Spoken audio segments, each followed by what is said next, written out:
Hi, my name is Kelsey Hutchinson and this is my landlord presentation in relation to my legal interview.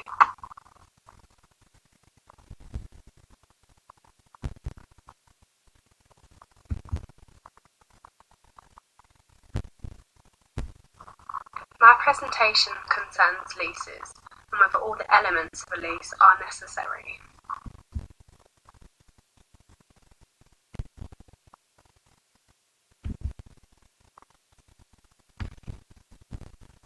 Before discussing the elements of a lease, it is important to discuss the background of a lease. A lease is defined as a right made in a contract to occupy someone else's land for a set period of time and can be either legal or equitable. In order to be legal, a lease needs to be created by either deed or created under Section 54, subsection 2 of the Law of Property Act 1925. On the other hand, to create an equitable lease, it needs to be created by either proprietary estoppel or created under Section 2 of the Law of Property Miscellaneous Provisions Act of 1989.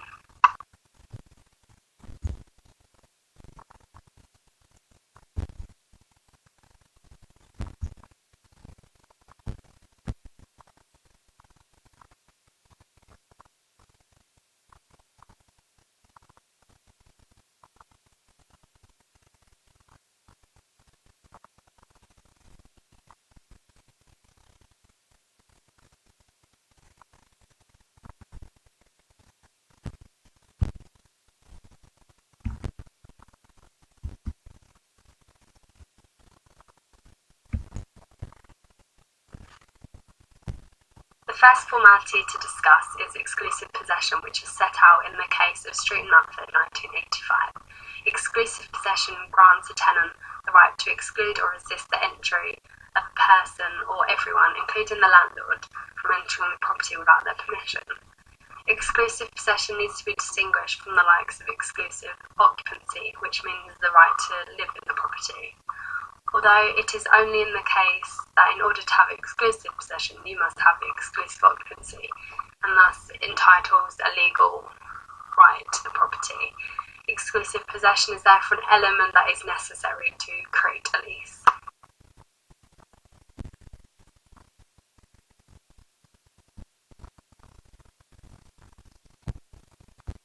Next formality concerns a certain term in which the duration of the lease is known to the parties involved, the parties being a landlord and a tenant.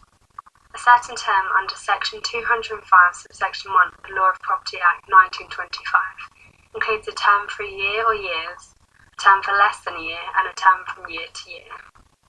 This then establishes the right to occupy for the stated period of time. An uncertain period of time therefore cannot create a lease and will become invalid. This was decided in the case of Lease and Chandler in 1944, when the tenant was granted a lease until the end of the war, which was unknown. To have an uncertain time period would take effect as a lease for life, now the term of 90 years under Section 149B of the Law of Property Act 1925, as otherwise the right to serve notice to quit is invalid.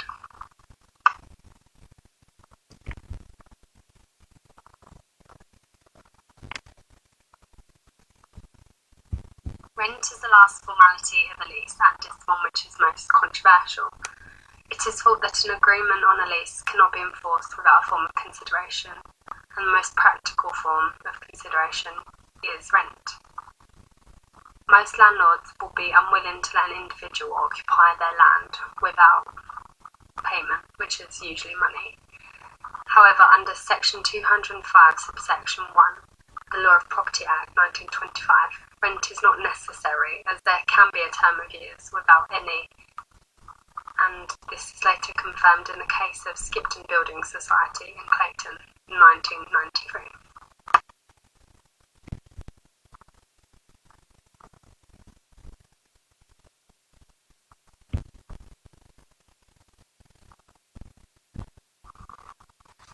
Having discussed the elements of a lease, I would like to discuss why these formalities may need reviewing. This is determined by whether or not the parties intended to create a lease or whether they intended to create a licence. The test set out in Street and Mountford distinguishes between a lease and a licence, But even so, the test is not straightforward, and the distinction between the two complicated to recognise. The distinction is harder to determine where there are multiple individuals occupying the premises with different contractual arrangements. For example, whether there are joint tenancies or individual licences. Exclusive possession is one of the key qualities of a lease, and is determined by whether an individual is in occupation. An individual can have a personal right to occupy the land, but not a legal right, because they have no intention to create a legal relationship. For example, service occupiers. Hence, it is important to note that exclusive possession rather than exclusive occupation is necessary, along with the intention to create a legal relationship. As stated before by Judge Jackson, exclusive possession is a necessary part in forming a lease. The next aspect to review is certainty of time. The current legal position on this formality is that there can be no lease where there is no certainty of term, as determined in Lace and Chandler.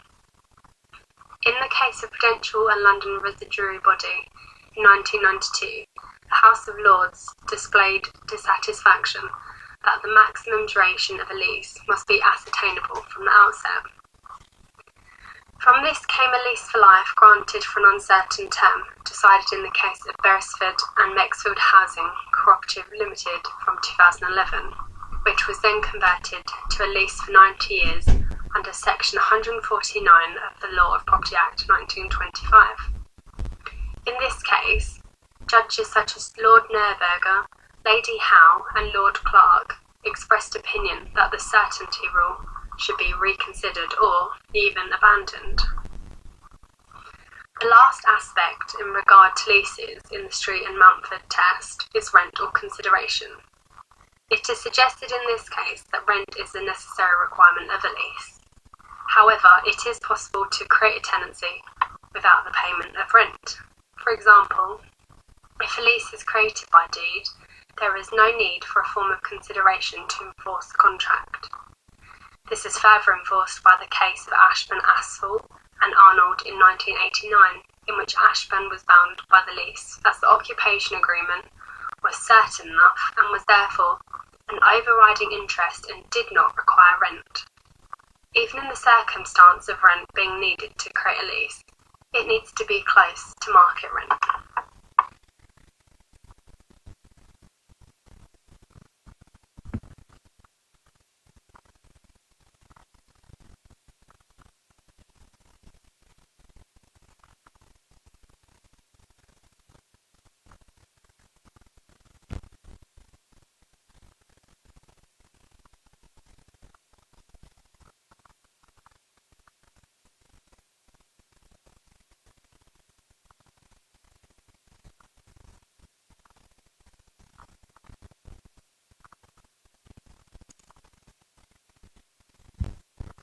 In conclusion, from my research into the elements of a lease, I found that all the elements of a lease are not necessary, and that those that are prevent a lease from becoming a licence, which permits an individual to use the land, but not necessarily have a legal right to it.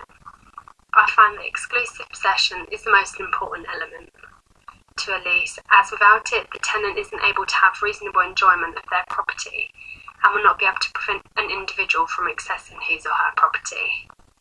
Certainty of time is the other element which I believe to be a necessary element of a lease, as there needs to be a commencement date, which can be up to 21 years in the future, and there needs to be a maximum duration so that the lease can be shortened as required.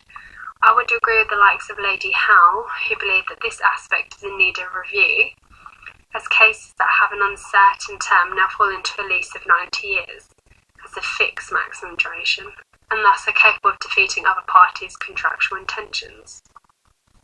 Lastly, I would like to add that rent could be added as an exception to the rule as a lease. It does not always require rent or consideration, and therefore can be seen to be a conditional aspect rather than a necessary one. I hope you learned a little more about the elements of a lease, and from my argument you have considered your own view and whether the Street and Mountford criteria needs review. Thank you for watching my presentation.